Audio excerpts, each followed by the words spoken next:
Fala galera, beleza?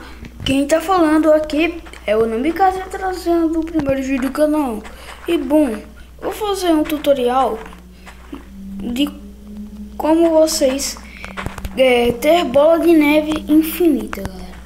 É muito simples e vocês vão dois blocos de neve e uma abóbora, galera. Pode ser qualquer tipo de abóbora.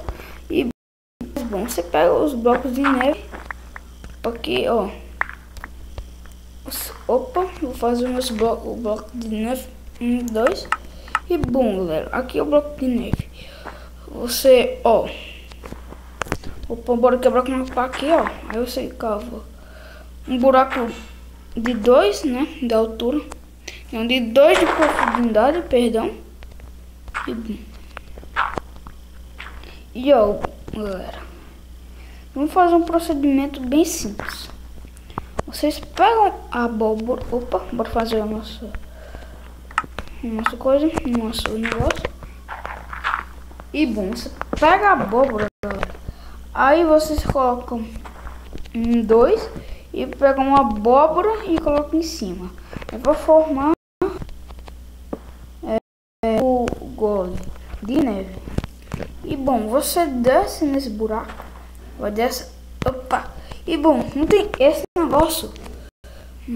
Você começa a quebrar com uma pá, qualquer tipo de pá, galera. E você, isso vai ficar infinitamente com neve, galera. Eu vou fazer e elas funcionam, galera. Opa! E bom,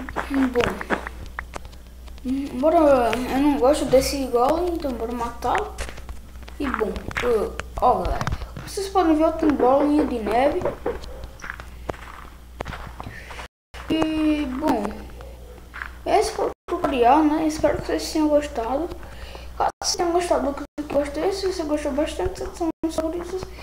E se inscreva no canal se não for inscrito. E valeu, falou e fui!